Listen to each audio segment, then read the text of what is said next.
கிறிஸ்துவுக்குள் பிரியமானவர்களே, கர்த்தரும் இரட்சகருமாய் இயேசு கிறிஸ்துவின் ஈடு இணையற்ற நாமத்தினாலே உங்கள் யாவருக்கும் என் அன்பின் வாழ்த்துக்களை தெரிவித்துள்ளேன். தேவன் அருளி அப்பம் பிரேயர் மினிஸ்ட்ரி சேனல் மூலியமாக உங்களோடு சந்திப்பதில் மிகுந்த மகிழ்ச்சியுடன் தினம்தோறும் இரவு நேரத்திலே பரிசுத்த வேதாந்தத்திலிருந்து ஒரு பகுதியை நாம் தியானித்து நம்முடைய குடும்ப பாதுகாப்பிற்காக நாம் ஜெபித்து வருகிறோம். நீதிமொழிகள் 10ஆம் அதிகாரம் 24ஆம் வசனத்திலே, துன்மார்க்கன் பயப்படும் காரியம் அவனுக்கு நேரிடும், நீதிமான் விரும்புகிற காரியம் அவனுக்கு கொடுக்கப்படும் என்று எழுதப்பட்டிருக்கு. துன்மார்க்கன் பயப்படும் காரியம் அவனுக்கு நேரிடும். துன்மார்க்கன் அப்படின்னு சொல்லி யாரும் சொல்லி பார்க்கும்போது 119ஆம் சங்கீதம் 53ஆம் வசனத்திலே, உமது வேதத்தை விட்டு விலகிற துன்மார்க்க நிமித்தம் நடுக்கம் என்னை பிடித்தது என்று எழுதப்பட்டிருக்கு. வேதத்தை விட்டு விலகும் போது ஒரு மனுஷன் துன்மார்க்கனா மாறிடுதான். இதை ஏன் நம்ம நைட் நேரத்தில் ஞாபகப்படுத்த வேண்டியிருக்கு அப்படின்னா, நிறைய குடும்பத்திலே உலகத்திலே பல சூழ்நிலையிலே இணைந்திருக்கிறீங்க. கையில் பைபிள் எடுத்து வாசிக்க நேரம் இல்லை. சில குடும்பத்திலே வீட்டில் பைபிள் இல்லைம்பாங்க, அப்படியும் சில குடும்பத்தில் இருப்பாங்க. ஆனாலும் சத்தியத்தை அறிந்து கொள்ளும்போது சத்தியம் உங்களை விடுதலையாக்கும். ஒரு மனுஷனோட வாழ்க்கையில் என்ன பிரச்சனை சொல்லி நிறைய கேள்வி கேட்பாங்க. ஆனால் ஆன்சர் மட்டும் தெரியாது. நம்ம ஒவ்வொரு காரியத்திலுமே பைபிள் வசனத்தை நாம் அறிந்து கொண்டு அதன்படி மனம் திரும்பி பாவ மன்னிப்பை பெற்றுக்கொண்டு ஜெபிக்கும் போது நமக்கு சமாதானம் தருகிறார். வேதத்தை விட்டு விலகும் போது துன்மார்க்கர் என்று எழுதப்பட்டிருக்கு. இப்போ சில குடும்பத்திலே கையில் பைபிள் இல்லை அப்படின்னு சொல்லி ஒரு குடும்பத்தில் சொல்லிட்டு இருப்பாங்க. சில குடும்பத்தில் நாங்கள்லாம் வாரத்துக்கு ஞாயிற்றுக்கிழமை கரெக்டாக சர்ச்சில் போய் உட்காந்துருவோம், நாங்கள்லாம் வேற அப்படிம்பாங்க. இப்படி பல சூழ்நிலையில் ஒரு குடும்பத்தில் இணைந்திருப்பாங்க. இப்போ என் வாழ்க்கையில் நான் சொல்ல முடியும், நான் சின்ன வயசுலேருந்து சர்ச்சுக்கு போகிற பையன்தான். எங்கள் வீட்டில் பைபிள் இருந்துச்சு. ஞாயிற்றுக்கிழமை சர்ச்சுக்கு போகும்போது கையில் பைபிள் கொண்டு போகணும். நான் கரெக்டாக கையில் பைபிள் கொண்டு போயிடுவேன். அவங்க சொன்ன பக்கத்தை கூட எடுத்து பார்ப்பேன். ஆனால் வசனத்தின்படி மனம் திரும்பணும், வசனத்தின்படி வாழணும், வசனம்தான் வாழ்க்கையாக இருக்கணும் அப்படிங்கிற ஒரு சத்தியம் எனக்கு தெரியாமல் போயிட்டு. இதை ஏன் இரவு நேரத்தில் உங்களுக்கு நான் ஞாபகப்படுத்தி காமிக்கிறேன் அப்படின்னா, நிறைய குடும்பத்தில் பரிசுத்தவான்கள் செய்து கொடுக்கும்போது, நான் வாலிப வயசில் ரட்சிக்கப்பட்டுட்டேன், நான் வாலிப வயசில் சர்ச்சில் தான் இருப்பேன், நான் பைபிள் வசனத்தை மனப்பாடமாக படிச்சிருக்கேன் அப்படின்னு சொல்லி நிறைய சாட்சி சொல்லுவாங்க. என் வாழ்க்கையிலே வசனத்துக்கு கீழ்ப்படியாமல் வாழ்ந்தேன்னு சொல்றதை விட வசனமே வாசிக்காம வாழ்ந்த நாட்கள் உண்டு, வருஷங்கள் உண்டு. உபத்திரத்தின் மத்தியிலே கையில் பைபிள் எடுத்து வாசிக்கும் போது ஒரு மனுஷனுடைய வாழ்க்கையில ஏன் அதிகமான நஷ்டம் வருது, ஏன் பிரச்சனை வருது, ஏன் போராட்டம் வருது, ஏன் துன்பம் வருது, ஏன் கவலை வருது, ஏன் நிந்தைகள், ஏன் அவமானம், ஏன் குடும்பத்தில் எல்லாரும் தள்ளி வைக்கிறாங்க அப்படின்னு சொல்லி பல காரியங்களே கையில் பைபிள் எடுத்து வாசிக்கும் போது நான் கண்டுபிடிச்ச ஒரு காரியம் என்ன தெரியுமா? ஒரு மனுஷன் வேதத்தை விட்டு விலகி வாழும்போது அவன் துன்மார்க்கனா வாழ்ந்துட்டு இருக்கான்.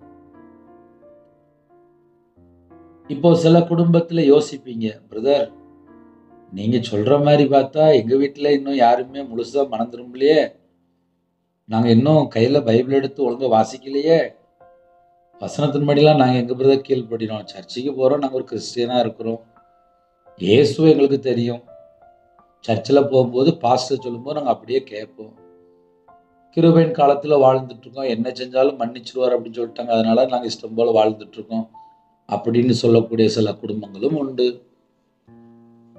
செல்போன்லே மூழ்கி இருக்கிற குடும்பமும் உண்டு. சத்தியத்தை அறிந்து அதன்படி மனம் திரும்பி நம்ம வாழ்க்கை நித்திய ஜீவனுக்கு நேராக இருக்கும்போது நம்ம இருதயத்துக்குள்ளே சமாதானம் இருக்கும். வசனம் தான் எங்களுக்கு தெரியும்ல, நாங்க ஏன் கீழ்படினோம் அப்படின்னு சொல்லிட்டு துன்மார்க்கமா வாழக்கூடிய குடும்பமும் உண்டு. அதனால பரிசுத்த வேதாந்தத்தை நாம் தியானிக்கும் போது சத்தியத்தை அறிந்து கொள்வோம். அந்த சத்தியம் மட்டும்தான் உங்களை விடுதலை செய்யும். ஏன்னா சில குடும்பத்துல சத்தியம் கேட்க நேரம் இல்லை. நிறைய குடும்பத்துல இப்ப அப்படியே பிரச்சனை இருக்கு. ஒரு 10 நிமிஷம் செய்தி, ஒரு 10 நிமிஷம் ஜெபம், கர்த்தர் உன் குடும்பத்தை ஆசீர்வதிப்பார். வேதத்தை விட்டு விலகினால் துன்மார்க்கர். அந்த வசனத்தை நீங்க உங்க வீட்டுல டைரி இருந்தா எடுத்து எழுதி வச்சுக்கோங்க. 119 சங்கீதம் 53 வசனம். ஆசீர்வாதம் இல்லை, ஆசீர்வாதம் இல்லை, ஆசீர்வாதம் இல்லை, ஏன் ஏன் சொல்லி கேள்வி கேட்பீங்களா? நிறைய குடும்பத்துல வேதத்தை விட்டு விலகினா துன்மார்க்கர்.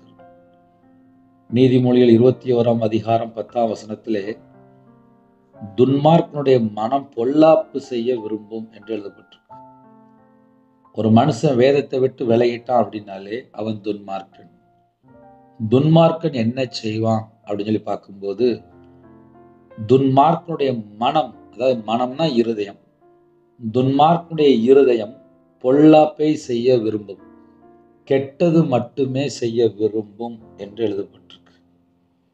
அப்போ இரவு நேரத்திலே இன்னைக்கு நம்ம தலைப்பு வசனம் என்ன அப்படின்னா, நீதிமொழிகள் 10 அதிகாரம் 24 வசனம்.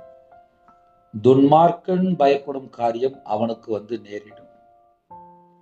துன்மார்க்கன் பொல்லாப்பு செய்ய விரும்புறான், பயந்து பயந்து செய்வான், அதெல்லாம் ஆபத்துல போய் முடிஞ்சிடும். இன்னொரு பக்கம் நீதிமான் விரும்புகிற காரியம் அவனுக்கு கொடுக்கப்படும். நமக்கு இன்னைக்கு 2 செய்தி. ஒரு பக்கம் பார்த்தா துன்மார்க்கன், இன்னொரு பக்கம் பார்த்தா நீதிமான். நான் முதல்ல சொன்னது போல துன்மார்க்கன் அப்படின்னாலே வேதத்தை விட்டு விலகியாச்சுன்னா துன்மார்க்கன். துன்மார்க்கனுடைய ஒரு மனசு எப்படி இருக்கும் அப்படின்னா பொல்லாப்பு செய்ய தான் விரும்பும். அப்போ இன்னைக்கு தலைப்பு நம்ம சொல்லும்போது துன்மார்க்கன், நீதிமான், அவங்க என்ன விரும்புறாங்க அந்த காரியத்தை பற்றி நம்ம தியானித்து கொண்டிருக்கிறோம். 37 சங்கீதம் 30, 31 ஆகிய வசனங்களிலே தேவன் அருளிய வேதம் நீதிமானுடைய இதயத்துல இருக்கிறது. அவன் நடைகளில் ஒன்றும் பிசகுவதில்லை. அவங்க வாழ்க்கையில ஒரு மிஸ்டேக்கும் வராது. ஒரு மனுஷனுடைய இதயத்துக்குள்ளே தேவன் அருளிய வேதம் இருக்குமானால் அவனோட வாழ்க்கையில எந்த ஒரு பிரச்சனையும் வராது. கர்த்தருடைய பிள்ளையோட வாழ்க்கையில பிரச்சனை வரக்கூடாது, எனக்கு சமாதானம் வேணும் அப்படின்னா முதல்ல கையில பைபிள் எடுத்து வாசிங்க. ஒரு குடும்பத்தில் ஒரு தாயார் சொன்னாங்க, பிரதர் நான் 2ஆம் கிளாஸ் தான் படிச்சிருக்கேன், பரவாயில்ல கையில் பைபிள் எடுத்து வாசிங்க அப்படின்னு. ஏன்னா இப்போ நிறைய குடும்பத்தில் 1 மணி நேரம் 2 மணி நேரம் 3 மணி நேரம் ஜெபிக்கிறாங்க. ஆனால் கையில் பைபிள் எடுத்து வாசிக்கிறது பார்த்தா 10 நிமிஷம் 5 நிமிஷம் வாசிக்கிறாங்க. பைபிளும் அதிகமாக வாசிக்கணும், ஜெபமும் அதிகமாக பண்ணணும். 1 மணி நேரம் பைபிள் வாசிக்கணுமா, 1 மணி நேரம் ஜெபம் பண்ணுங்க. அதனால் உங்களுடைய வாழ்க்கையிலே வேத தியானம் முக்கியம். இடைவிடாமல் எப்படி நம்ம ஜெபம் பண்ணணும்னு சொல்லி இருக்கோ, அதே போல இரவும் போலும் வேதத்தை தியானிக்கிற பிள்ளைகள் பாக்கியவான். வேதத்தை தியானிக்கும் போதுதான் அக்கினி மூண்டது என்று எழுதப்பட்டிருக்கு. அப்பொழுது என் நாவினால் விண்ணப்பம் செய்தேன்.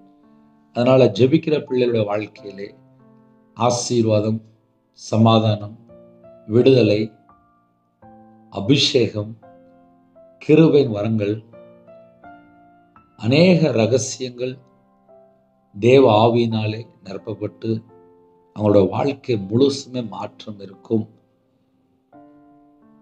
நீதிமான் யாருன்னு சொல்லி பார்க்கும்போது 37 சங்கீதம் 30, 31 ஆகிய வசனங்களில் தேவன் அருளிய வேதம் அவன் இதயத்தில் இருக்கிறது, அவன் நடைகளில் ஒன்றும் பிசகுவதில்லை. அப்ப நீதிமானுடைய இதயத்துக்குள்ளே தேவன் அருளிய வேதம், அதாவது வசனம் ஃபுல்லா அவங்க இதயத்துக்குள்ள இருக்கும், அவங்க தான் நீதிமான். 2வது எசேக்கியேல் 18:9 என் கட்டளையின்படி நடந்து என் நியாயங்களை கைக்கொண்டு உண்மையா இருப்பானாகில் அவனே நீதிமான். நீதிமான் யாருன்னு சொல்லி பார்க்கும்போது கட்டளைக்கு கீழ்ப்படிந்து நடப்பாங்க. அவர் நமக்கு எழுதி கொடுத்த எல்லா சட்டதிட்டங்கள் எல்லாம் கை கொள்வாங்க, உண்மையா இருப்பாங்க, அவங்க தான் நீதிமான். அப்ப நம்ம வாழ்க்கையிலே இதயத்துக்குள்ள வேதம் இருந்தா கூட கட்டளைக்கு கீழ்ப்படிய ஒரு குணம் வேணும். அவருடைய நியமங்களை கைக்கொள்கிற ஒரு குணம் வேணும், உண்மையான ஒரு காரியம் வேணும். அவங்க தான் நீதிமான். புதிய ஏற்பாட்டில் நம்ம எல்லாருக்கும் தெரிஞ்ச வசனம் தான். ரோமர் 3ஆம் அதிகாரம் 24ஆம் வசனம். இலவசமாய் அவருடைய கிருபையினாலே கிறிஸ்து இயேசுவுடைய மீட்பை கொண்டு நீதிமான்களாக படுகிறீர்கள். இயேசு கிறிஸ்து ரத்தத்தினால கழுவப்பட்ட எல்லாருமே நீதிமான் தான். இலவசமாய் அவருடைய கிருபையினாலே நாம் எல்லாரும் நீதிமானாக மாற்றப்படுகிறோம். ரோமர் 5ஆம் அதிகாரம் 1ஆம் வசனத்திலே நாம் விசுவாசத்தினாலே நீதிமானாக்கப்பட்டிருக்கிறபடியால் நம்முடைய கர்த்தராகிய இயேசு கிறிஸ்து மூலமாய் தேவனிடத்தில் சமாதானம் பெற்றிருக்கிறோம். ஆவிக்குரிய வாழ்க்கையிலே யாரெல்லாம் இயேசு கிறிஸ்து ராஜாவை சொந்த இரட்சகராக ஏற்றுக்கொண்டீங்களோ, இலவசமாய் அவருடைய கிருபையினாலே நீதிமான், விசுவாசத்தினாலே நீதிமான், இயேசு கிறிஸ்து மூலமாய் தேவனிடத்தில் சமாதானம் பெற்றிருக்கிறோம். நம்ம வாழ்க்கையில சமாதானம் வேணுமா? இயேசு கிறிஸ்து ரத்தத்தினால் கழுவப்பட்டு நாம் நீதிமானாக வாழும்போது நம்ம இருதயத்துக்குள்ளே சமாதானம் இருக்கும். ரோமர் 5:9 இப்படி நாம் அவருடைய இரத்தத்தினாலே நீதிமானாக்கப்பட்டிருக்கிறபடியால் கோபாக்கினைக்கு நீங்களாக அவராலே நாம் ரட்சிக்கப்படுவது அதிக நிச்சயமாமே. அப்படின்னா என்ன அர்த்தம் அப்படின்னா, இப்போ இயேசு கிறிஸ்து ரத்தத்தினால கழுவப்பட்டு நாம் நீதிமானாக மாற்றப்பட்டிருக்கிறோம். முடிவில்லை, நம்ம நித்திய ஜீவனுக்குள்ள போறோம். இந்த இரவு நேரத்திலே கர்த்தருடைய பிள்ளைகள் இவ்வளவு நேரம் செய்தி கேட்குறீங்க. என் வாழ்க்கையிலே, நான் ஆவிக்குரிய வாழ்க்கையிலே நான் கண்டுபிடிச்சேன் தெரியுமா? கர்த்தருடைய வார்த்தை விட்டு விலகி போய் துன்மார்க்கனா வாழ்ந்த ஒரு பாவி மனம் திரும்பி பாவ மன்னிப்பை பெற்றுக்கொண்டு இயேசு கிறிஸ்து ரத்தத்தினால கழுவி சுத்திகரிக்கப்பட்டு அவருக்கு பிரியமானபடி வாழும்போது, கட்டளைக்கு கீழ்ப்படிந்து நியமங்களை கை கொண்டு உண்மையா இருக்கும்போது நீதிமான் என்று கண்டுபிடிச்சு கிருபையின் காலத்துல வாழ்றோம். கிருபையினாலே நம்ம எல்லாரும் நீதிமான். இயேசு கிறிஸ்து ரத்தத்தினால கழுவப்பட்ட நீதிமான், விசுவாசத்தினால நீதிமான், கிருபையின் காலத்துல வாழ்றோம். அர்ப்பணிங்க. வாழ்க்கை ஆசீர்வாதமா இருக்கணும். தேவன் அருளியப்பம் பிரேயர் மினிஸ்ட்ரி நாங்கள் கேட்குறோம் பிரதர், எங்கள் வாழ்க்கை சமாதானமா இருக்கு, எங்கள் குடும்பம் ஆசீர்வாதமா இருக்கு, நாங்கள் கையில் பைபிள் எடுத்து வாசிக்கிறோம், நாங்கள் உண்மையாக வாழ்கிறோம். அந்த சாட்சி பரலோகத்தில் எழுதப்படணும். அதனால மனுஷனை பிரியப்படுத்துகிற ஒரு வாழ்க்கை வேண்டாம். கனியுள்ள வாழ்க்கை, நீதியுள்ள வாழ்க்கை, பரிசுத்தமுள்ள வாழ்க்கை, உண்மையான வாழ்க்கை வாழ நீங்க இருக்கிற இடத்துல முழங்கால் போட்டு கண்களை மூடி நம்ம எல்லாரும் ஜெபிக்க போறோம். அர்ப்பணிக்கிற வாழ்க்கை தான் தேவனுக்கு பிரியம். கண்களை மூடி நாம் ஜெபம் செய்வோம். கிருபை மகிமை அந்த பரிசுத்தமுள்ள நல்ல தகப்பனே, உம்மை நன்றியோடு துதிக்கிறோம்ப்பா. உங்க பாதவில் அர்ப்பணிக்கிறோம். உமக்கு பிரியமானபடி வாழ எங்களுடைய வாழ்க்கையில எல்லா பகுதியிலுமே கர்த்தர் கூட இருக்கணும். உங்களோட ரத்தத்தினாலே கழுவி சுத்திகரிங்க. எங்க இருதயத்துக்குள்ளே தேவன் அருளிய வேதம் இருக்கணும். உம்முடைய கட்டளையின்படி நடந்து உம்முடைய நியமங்களை கை கொண்டு உண்மையா இருக்க எங்களுக்கு கிருபை தாங்க. இரவு நேரத்தில் யாரெல்லாம் ஜெபிக்கிறாங்களோ அவங்களுடைய இதயத்துக்குள்ள தேவ சமாதானம் நிரப்புங்க. உங்களுடைய ரத்தத்தினால கழுவி பரிசுத்தமாக்கி பிள்ளைகளோட சிரசு மேல ஆசீர்வாதத்தை வைங்க. அவங்களுடைய கையின் கீழ் ஆசீர்வதிங்க. இந்த மாசத்துல எந்த குடும்பத்திலே இஎம்ஐ கட்டணும், ஸ்கூல் ஃபீஸ் கட்டணும், காலேஜ் ஃபீஸ் கட்டணும், குழுக்குள்ள பணம் அடைக்கணும், கடன் பிரச்சனை இருக்கிறவங்களோ, லோன் இன்னுமாக பேங்க் லோன், ஹவுசிங் லோன், குழுக்குள்ள பணம், ஃபைனான்ஸில் வாங்கினது, கார் டியூ, என்னென்ன தேவை இருக்கோ அந்த எல்லா தேவையெல்லாம் என் இயேசு கிறிஸ்து ராஜா உங்கள் பிள்ளைகளை சந்திக்கணும். எத்தனையோ குடும்பத்தில் ஜெபிக்கிறாங்கப்பா. நீதிமான் விரும்புகிற காரியம் அவனுக்கு கொடுக்கப்படும் என்று எழுதப்பட்டிருக்கு. உங்கள் பிள்ளைகளை நீதிமானா வாழ்ந்து ஜெபித்து ஆசீர்வாதங்களை பெற்றுக்கொள்ளணும். அந்த கிருபை தாங்க. எத்தனையோ தேசத்துக்குள்ளே இணைந்திருக்காங்க. அவங்க இதயத்தில் என்ன பாரம் இருக்கோ, வேதனை இருக்கோ, அது எல்லாவற்றையும் கர்த்தர் மாற்றி பூர்ணமாக ஆசிரிங்க. உங்கள் நாம மகிமைப்படட்டும். உமக்கு பிரியமானபடி நாங்கள் வாழ வேண்டும். குறைகள் குற்றங்களை மன்னித்து உங்களுடைய ரத்தத்தினால கழுவி சுத்திகரிங்க. எங்களுடைய ஆவியை உங்களுடைய கரத்தில் அர்ப்பணிக்கிறோம். எங்கள் சிந்தனை கிறிஸ்துவோட இணைவட்டும். எங்கள் உடம்புல ரத்தம் இயேசு கிறிஸ்துவின் ரத்தம் மாறட்டும். எங்கள் இதயத்துக்குள்ளே பிதா குமாரன் பரிசுத்தவாவியர் மட்டும்தான் வாசம் பண்ணணும். தேவ சமாதானம் எங்கள் இதயத்துக்குள்ள ஆளுகை செய்யட்டும். இன்பமான தூக்கம் தாங்க. அதிகாலையில் வெளிப்படுங்க. வரக்கூடிய காரியத்தை வெளிப்படுத்துங்க.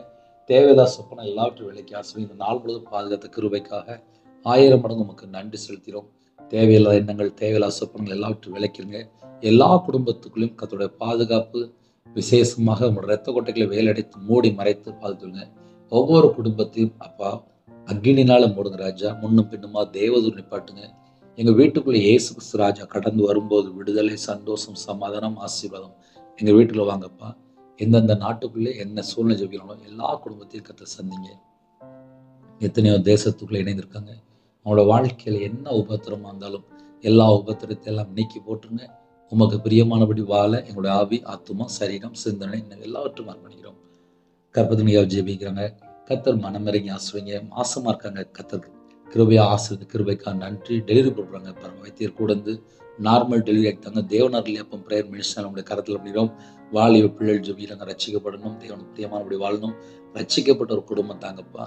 திருமணம் முடிந்ததுக்கப்புறம் சமாதானங்களா சில காரியங்கள், அருவருப்பான காரியங்கள், அசுத்தமான காரியங்கள், தீட்டான காரியங்கள், விபச்சார காரியங்கள், பொல்லாத கிரியை, சில குடும்பத்தில் மாந்திரிகம், பிள்ளி சுனி, ஏவலில் கட்டப்பட்ட நிலைமை, விக்கிரத்தில் கட்டப்பட்ட நிலைமை, சில குடும்பத்தில் கஞ்சா பழக்கம், மதுபான அடிமை, பல அசுத்தமான காரியங்கள், அந்த எல்லா செத்த கிரியெல்லாம், வலு சிற்பத்தில் எல்லா தந்திரமான கிரியெல்லாம் இயேசு கிறிஸ்து ரத்தத்தினாலே இயேசு கிறிஸ்து நாமதை சுட்டெறிய பண்ணட்டும்பா. ஒவ்வொரு குடும்பத்தையும் கத்தர் பொருட்படுத்துங்க. சிறுபிள்ளை முதல் கொண்டு முதியோர் வரை எல்லாரையும் கத்தர் கொடுந்து பரிபூரணமாக ஆசுவீங்க. என் நாமத்தின் நிமித்தம் எதை கேட்டாலும் என்று சொன்னீங்க. இயேசு கிறிஸ்து நாமத்தினாலே கேட்கிறோம் ராஜா. அதிகால வேளையிலே துதிக்கிற துதியோட எழும்ப கதை கிருபை செய்யுங்க. வெளிநாட்டில் இருக்காங்க, வீடு கட்டிட்டு இருக்காங்கப்பா, வீடு கட்ட கதை கிருபை செய்யுங்க. குடும்பமாக ஆசிரியங்க ராஜா. எல்லாரும் விசேஷமாக ரட்சிக்கப்பட்டு மனம் திரும்பி ஞானஸ்தானம் எடுத்து கத்தருடைய வருகையில் நாங்கள் எல்லாரும் காணப்படணும். ஜெபிக்கிற ஒவ்வொரு குடும்பத்தையும் ஆசிரியங்க. முதியோர் இல்லத்தில் இருக்காங்க ராஜா, ஹாஸ்டலில் இருக்காங்க, ஹோமில் இருக்காங்க, வேறு நாட்டில் அப்போ வேலை செய்கிறாங்க. எல்லாரையும் உங்களுடைய கரத்தில் பண்ணிடும். உமக்கு பிரியமானபடி நாங்கள் வாழ வேண்டும். குறைகள் குற்றம் எல்லாவற்றையும் மன்னித்து எங்களை பரிசுத்தப்படுத்தி ஆசிரியங்க ராஜா. நைட் வீட்டில் இருக்கிறாங்க, நைட் நேரத்தில் ட்ராவலிங்கில் இருக்காங்க. சில குடும்பத்தில் வாலிப பிள்ளைகள் வாலிப நைட் நேரத்தில் வெளியில் இருக்காங்க. கத்தரை விட்டு தள்ளி போய் எந்த ஒரு அசுத்தமான அருவருப்பான கருத்திலையோ தேவையில்லாம ஃப்ரெண்ட்ஷிப்லையோ போய் சிக்கிக்கொள்ளக்கூடாது. பஸ்ஸில் போகிறாங்க, காரில் போகிறாங்க, ட்ரெயினில் போகிறாங்க, பாதுகாப்பு தாங்க. நைட் நேரத்தில் பெட்ரோல் பல்கில் வேலை பார்க்காங்க. இன்னுமாக ஹாஸ்பிட்டலில் இருக்காங்க. நைட் நேரத்தில் டாக்டர் ஜெபிக்கிறாங்க, நர்ஸ் ஜெபிக்கிறாங்க, ஆர்மியில் இணைந்திருக்கிறாங்க, போலீஸ் ஆஃபீஸில் இணைந்திருக்காங்க. நைட் நேரத்தில் நிறைய இடத்துல கம்பெனியில் வேலை பார்க்காங்க. சில குடும்பத்தில் அப்பா வியாபாரத்தில் நாங்கள் எல்லாரையும் கத்தருடைய கரத்தில் பண்ணிக்கிறோம். நைட் வீட்டில் யாரெல்லாம் இருக்கிறாங்களோ எல்லாரையும் கத்தர் உங்களோட ரத்த கொட்டைகளை வேலை அடைத்து மூடி மறைத்து கத்தர் பரிபூர்ணமாக ஆசீர்வதிக்க வேண்டும், பாதுகாக்க வேண்டும். எல்லா குடும்பத்தையும் கத்தர் பொறுப்படுத்துங்க. என் நாமத்து நிமித்தம் எதை கேட்டாலும் சொன்னீங்க. இயேசு கிறிஸ்து நாமத்தினாலே ஒவ்வொரு குடும்பத்தையும் ஆசிரியங்க. உங்கள் ஜீவன்களை பண்ணிக்கிறோம். துதிகான மகிமை எல்லாம் ஒவ்வொருவருக்கே செலுத்திடும். இயேசு கிறிஸ்து பிதாவே ஆமேன். தேவனுக்கு மகிமுண்டாவதாக. கத்தர் தாமே உங்களை உங்கள் குடும்பத்தின் சகல காலத்திலும் சம்பூர்ணமாக திருப்தியாக கத்தர் கொடுத்து பரிபூர்ணமாக ஆசீர்வதிப்பாராக. ஆமென். கர்த்தராகிய இயேசு கிறிஸ்துவின் கிருபையும் பிதாவாகிய தேவனுடைய அன்பும் பரிசுத்தமுடைய ஐக்கியமும் இப்பொழுதும் எப்பொழுதும் சதா காலங்களிலும் நம் அனைவரோடு கொடுப்பதாக. ஆமென். கிறிஸ்துவுக்கு பிரியமானவர்களே, 9363064182 நம்பர் தொடர்ந்தால் உங்களுக்காக ஜெபிப்போம். எங்களுடைய ஊழியர்களுக்காக தொடர்ந்து ஜெபித்துள்ளார்கள். அதிகாலை வேளையில் ஜெபிக்கிறோம். அதையும் தொடர்ந்து கேளுங்கள். God bless you.